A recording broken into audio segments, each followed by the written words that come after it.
नमस्कार दोस्तों, आज की कहानी है रसोई के खाली डिब्बे।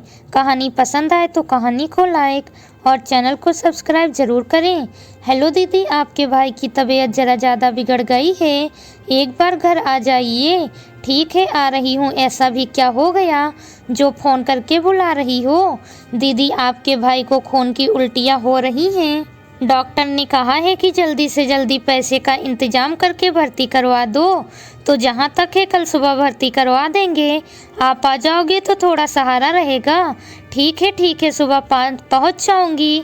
सुबह 8 वाली बस में बैठूँगी तो 10 बजे तक पहुँच जाऊँगी। इतना कहकर सीमा ने फ़ोन रख दिया और बड़बड़ाने लगी। अब फ़ोन कर रही है महारानी, जब महेश को खून की उल्टियाँ शुरू हो गई हैं, पैसे की ज़रूरत होगी इसलिए फ़ोन कर रही है। भर्ती जो करवाना है हॉस्पिटल में, वैसे तो कभी पूछती भी नहीं थी। जब तक मम्मी पापा थे तब तक तो हक से जाती थी मैं, और अब मैडम बुलाती कहाँ हैं। मैं कहे तो क्या हुआ, ऐसे ही मुँह उठाकर थोड़ी चली जाऊँगी। कम से कम फ़ोन तो आना चाहिए, लेकिन नहीं थी। इस त्योहार पर बस न्योता दे देती है, वह भी मानो एहसान कर रही हो। मैं तो 1 रुपये नहीं लेकर जाऊंगी एक्स्ट्रा। उसे पता है कि मैं जब भी आती हूँ तो अच्छा खासा कैश लेकर ही आती हूँ। अपने बजट के लिए अपने बचत किए हुए पैसे माँ के पास रखती थी, तो सोच रही होगी इस बार भी दीदी यहाँ रखने के लिए पैसे तो लेकर ही आएंगी, उसी से हॉस्पिटल का खर्चा हो जाएगा। लेकिन मैं नहीं लेकर जाने वाली इस बार। खैर, जाना तो पड़ेगा, इसलिए जल्दी जल्दी 2 जोड़ी कपड़े और ज़रूरी सामान बांध लूँ। सुबह 8 बजे की बस में बैठकर सीमा मैके जाने के लिए रवाना हो गई।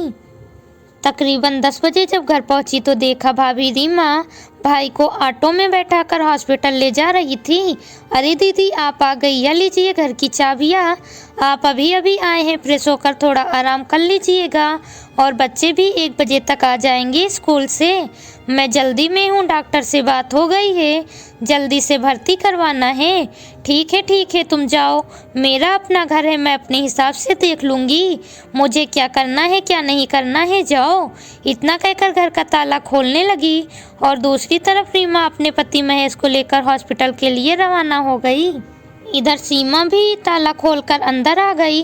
फटाफट हाथ पैर मुंह धोए और पानी पीने रसोई में गई। देखा तो रसोई बिखरी पड़ी थी। कुकर का ढक्कन खोलकर देखा तो आलू गोभी की सब्जी बनी पड़ी थी और रोटियां भी रीमा सेक कर गई थी। भूख तो लगी ही थी, इसलिए फटाफट खाना खाने बैठ गई। फिर ध्यान आया कि रोटियां तो केवल 4 ही थी, जिसमें 3 उसने खा ली और बच्चे भी आते ही होंगे तो उनके लिए कुछ बना दिया जाए। और हॉस्पिटल भी तो कुछ लेकर जाना पड़ेगा, अब आई हूँ तो निभाना तो पड़ेगा।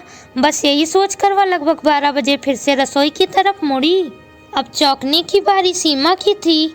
रसोई बिखरी पड़ी थी तो सीमा रसोई समेटने लगी और साथ ही बच्चों के लिए कुछ बनाने का सोचने लगी। लेकिन यह क्या, सीमा जिस भी डिब्बे को हाथ लगाती वह लगभग खाली ही था।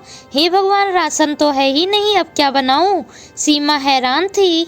तभी उसे ध्यान आया कि बाहर हॉल में भी कुछ सामान दिखाई नहीं दे रहा था। ना टीवी, ना सोफा, ना अलमारी, केवल पुराना तख्ता रखा हुआ था। वरना जब मम्मी पापा थे तो पूरा घर सजा धजा रहता था, सुख सुविधा के सारे सामान उपलब्ध थे। लेकिन इस समय घर में केवल कुछ जरूरी सामान ही था, और तो और भाभी रीमा की गले में केवल एक मंगलसूत्र ही था। कान के बुंदे और चूड़ियाँ तो थी ही नहीं। इतनी देर में ही बच्चे आ गए या क्या से क्या हो गया? बच्चे बिल्कुल कमजोर सांवला सा रंग, और सरकारी स्कूल में पढ़ते हैं या लोग। हे भगवान, मेरे भाई के घर की या क्या स्थिति हो गई?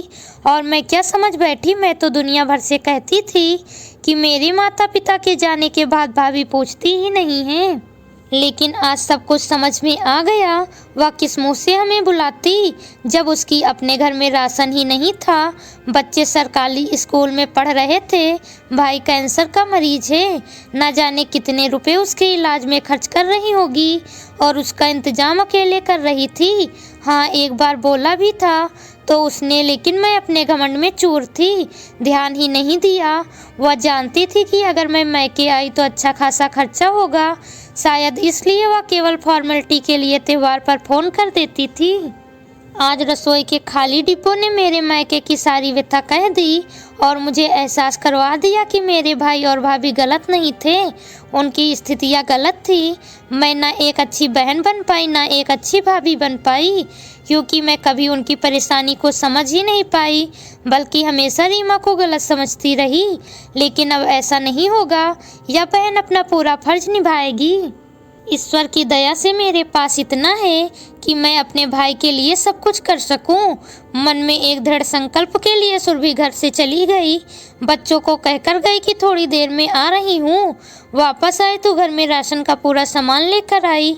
फिर अपने भाई और भाभी के लिए हल्का फुल्का खाना बनाया और पैसों का इंतजाम करके हॉस्पिटल पहुंच गई ताकि भाई महेश का इलाज अच्छे तरीके से हो सके।